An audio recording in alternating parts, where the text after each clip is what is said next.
though. Can he get it done? Yeah, I mean, listen, this is not the same Peyton Manning that, from years past. I mean, the style of play is not going to be the same. I think the expectations aren't the same. I think what you're looking for, the Broncos are going to come out exactly like they did last week. The last 2 weeks they've rushed it 33 and 31 times. That's not going to change. Guess what Gary Kubiak wants to do? That's what he wants his offense to do. That's the way he wants to push his offense through the run. Then let play action, let boots, let other things carry Peyton, drop him back in third down and shotgun, let him read, let him make adjustments, those kinds of things. But it will not be, throw it 55 times. If Peyton throws it 35 times, I would think that'd be a good balance, trying to get close to 50%. But ultimately, that's what Kubiak wants to do. And here's the thing. Punting's not a bad word. They held Pittsburgh Steelers to 16% on third down. That's what they have to do. This is a defensive-led football team. And Peyton said it after the game last week. Their interview after the game. Hey, how does it feel to lead your team? He said, listen, let's make sure we all understand. This is a defensive-led football team right now. And they are. They had a ton of drops. They made a bunch of mistakes on offense. They didn't turn the ball over. Yeah, he didn't turn it over. That's huge. And that's what he's going to have to do. As he's preparing for this week, all you have to think is limit turnovers. If it's not there, throw it away, punt, let my defense come out, put pressure on their offense, and then let's see how this thing plays out. Okay, so in all objectivity, we have Molly here rooting like crazy for Peyton to ride off into the sunset on a white horse. Me too. Okay, and I know you are. In your heart of hearts, can you see him pulling this off Sunday? I can. Okay. I can. Here's the thing, and I'll say this. I said it last night. I did an interview. We struggled for some reason, the Colts, when we played in San Diego. I don't know why. I mean, for some reason, where we were a better team most of the time. Sometimes we won out there, but oftentimes we would go out there and for some reason we just didn't play our best football. That seems to be the Patriots kind of thing. They're not great out there. I mean, we talked about Tom Brady's, 2-6 in Denver. Mm-hmm. Lost his playoff. Do you think it's the altitude at all? Or? I don't know. I mean, you don't really know what to attribute it to, but that just hasn't been, that's not where he fires on all cylinders. And so you're hoping going out there, playing in that environment, maybe it is altitude, whatever it leads to, the defense that Denver has can give them some issues, but I give them a great chance. I mean, I think going on the road and winning is tough in the NFL. AFC Championship games are tough in the NFL to win on the road, so I like the chances of the Broncos. I really do. Stephen A. Jeff Saturday, how did you feel Peyton Manning looked last week, just from a health perspective, arm strength, just all of that other side? How did he look to you? Yeah, I thought he looked okay, man. I think, for me, it broke the rhythm with all the drops they had. I mean, the drops are tough, and that's tough to overcome in any kind of rhythm. I thought he missed a couple throws, but as far as arm strength, putting the ball where he needed to, in a win that is not going to be comfortable for any quarterback, I thought he did a good job. Well, see, if you're talking about him doing a good job, then the Patriots could have some problems because obviously they've got some injuries, to Chandler Jones and others. We understand that. Offensively, I think that the defense could really, really get at Tom Brady. I think they can put pressure on him all day long. But if Amendola, Gronkowski, and Edelman are all ready to go and they're playing a vast majority of this game, I definitely think that I'm still thinking that New England can find a way to win this game. My questions about Denver is all over the place offensively. Peyton Manning, his health, his arm strength, his velocity, his ability to throw outside the numbers. I think it's pivotal because inside the numbers, can we really trust that Vernon Davis is going to show up? Can we trust that anybody from the tight end spot is going to be able to give you any kind of productivity? I'm not so sure. You're going to have to throw outside the numbers. Demaryius Thomas suddenly dropping passes. He needs to have a big game. He needs to show up. We know he's capable of doing it. We just don't know if that's exactly what's going to happen. So when we look at it from that perspective, that's another question mark. And then, of course, it's the running game. And some would say because of the influx at the offensive line throughout this year, because there's been an absence of consistency in that regard because of bodies either being repositioned or not being there at all, along with C.J. Anderson and Hillman suffering because of it, because they haven't run effectively. So when we look at it from those different perspectives, to me, the Denver Broncos have too many question marks to beat a healthy New England Patriots team this go round. If somebody gets hurt or somebody can't play at all, that's a different ballgame. It changes the dynamics. I think New England's going to need all their horses. But assuming they start the game and they're able to finish the game with Gronk, Amendola, and Edelman, I'm not concerned about New England. I think they win this game. I think they pull away late. It'll be tough, no doubt about it. But I can see New England winning a game like this somewhere along. It's not going to be a blow. It's going to be tough. But I can see the New England winning like 31-27. Shootout. Wow. Oh. Okay, back to the question, what do we expect from Peyton Manning? I expect greatness from him. Yeah.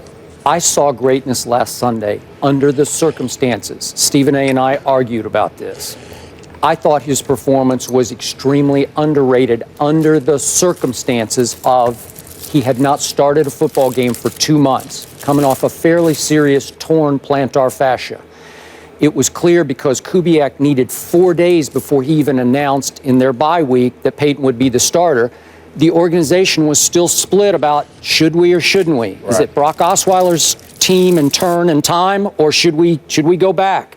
Peyton had been the relief pitcher in the win at the end of the regular season.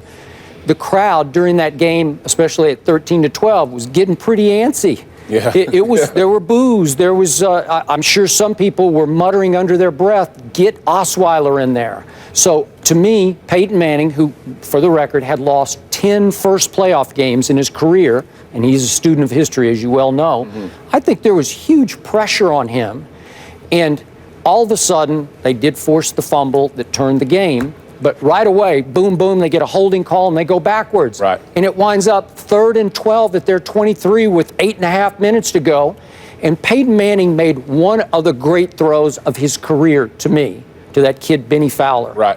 And it was a rope, man. I mean, by his I know maybe Stephen A. said I was overreacting, but I'm doing it circumstantially. This is a man going on 40 years of age with the weight of the Bronco world on his shoulder pads, trying to hang in and show I can still do this. And to your point, he hadn't done nothing wrong to that point. He just hadn't done enough right. And they had done a lot of wrong to him. Because you're right. You want to talk about disrupting rhythm and momentum. When you drop, I had 7 drops in that game. I don't know what the official was. It 6 or 7? I thought it was 6 drops. Okay, and it was but a record. I always write them. I always write them down, and I had 7. But whatever. It was there was a sloppy. bunch of them. Yes. And it's hard on him because he wound up with 222 yards passing. He did 37 times, 21 or 37. Right. But if you give him those drops, we're getting in the 300 range, right? Absolutely. And a great game. And then we'd be saying, whoa, absolutely. Way to go, Peyton. So under that circumstance, I thought he was great.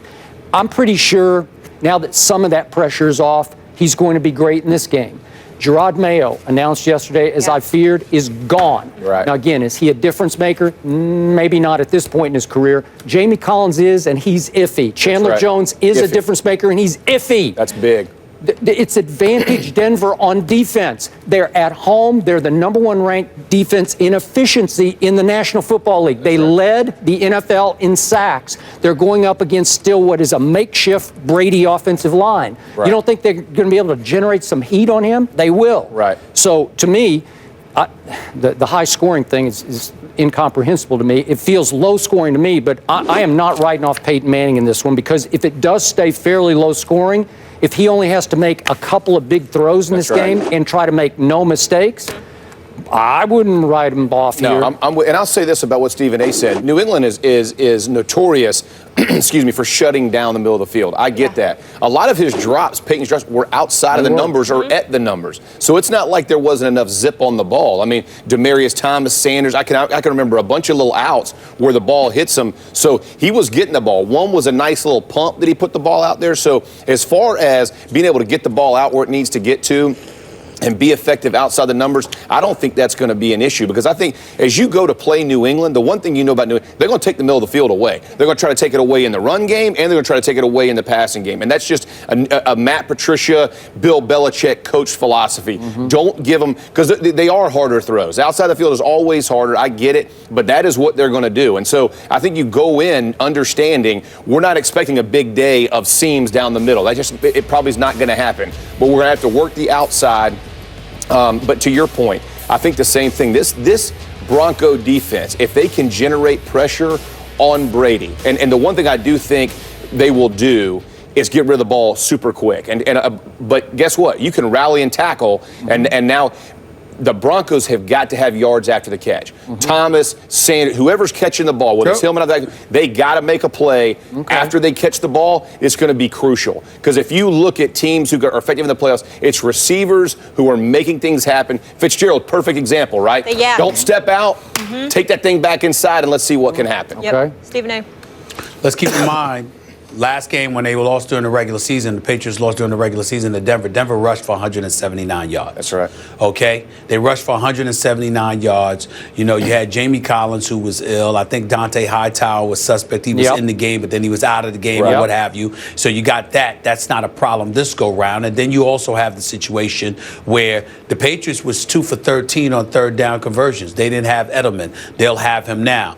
The chances are you're going to be better on third downs if you get the ball to Edelman or Amendola and you're able to convert on third downs. You're keeping the ball away from the Denver Broncos offense. You're not allowing Peyton Manning to develop a rhythm. And you have to take into account the fact that as experienced as he is, due to the injuries and what have you, him being out on the field and having a lot of reps, I'm talking about during the game, I think is helpful to Peyton Manning. The more he's sitting on the sidelines, because the more you're moving the chains, you're keeping Denver's defense working, you're exhausting them and waning them down, while at the same time disrupting the rhythm of Peyton Manning and that Denver Broncos offense. So I think that those two things are things that you got to monitor. You can neutralize Denver's running game, and obviously you can convert on third down on the offensive side of the ball if you're New England. If you do those two things, I think it works to their advantage. Last quick question. Yeah. Knowing what you know about this man, Peyton Manning, can you see him playing another year? I could. So can I. Yeah, I definitely can. I do not think this is a swan song by any stretch. I think Peyton at the end of the season will evaluate what he's doing, decide, listen, where I feel. I mean, I heard him say the other day, this is as good as he's felt in a year and a half. I mean, he's not going to take anybody else's thought. I mean, he may ask your opinion. He's going to do what he wants to do, and nobody except him knows what he's going to do. I don't know if that's the right question. Here's the right question. Do you see Peyton playing somewhere, willing to play somewhere else next year in the event that he does want to work? Because, see, what I'm saying is Peyton Manning might want to come back. Denver might not want that because they might want to move into a new era. Right. And as a result, that would call for Peyton Manning to go elsewhere. Would he do that, Jeff? Yeah, I mean, listen, if he wants to play, he'll do what he wants to do to go play. I mean, I think as a man, if someone doesn't want you somewhere and you still want to go play, you got to decide, hey, I'm going to pack it up and go. That's something he and his wife and family will ultimately decide. But if he wants to play, he's going to play. I mean, guys want to stay a certain place. They don't want to move around and be mercenaries. That's all I meant by that. Some guys don't want to do that. It's not going to be in Denver. I'm talking about elsewhere. All right, and you talked about the importance of the turnover battle. New England has never lost a playoff game under Belichick when they win the turnover battle. And maybe the drops last week are a good thing. Hey, maybe now that happened, they're really going to get it together and limit it. Stop no, it. Look what happened to Carolina losing to Atlanta. Wishful thinking. Advantage Denver. Yeah.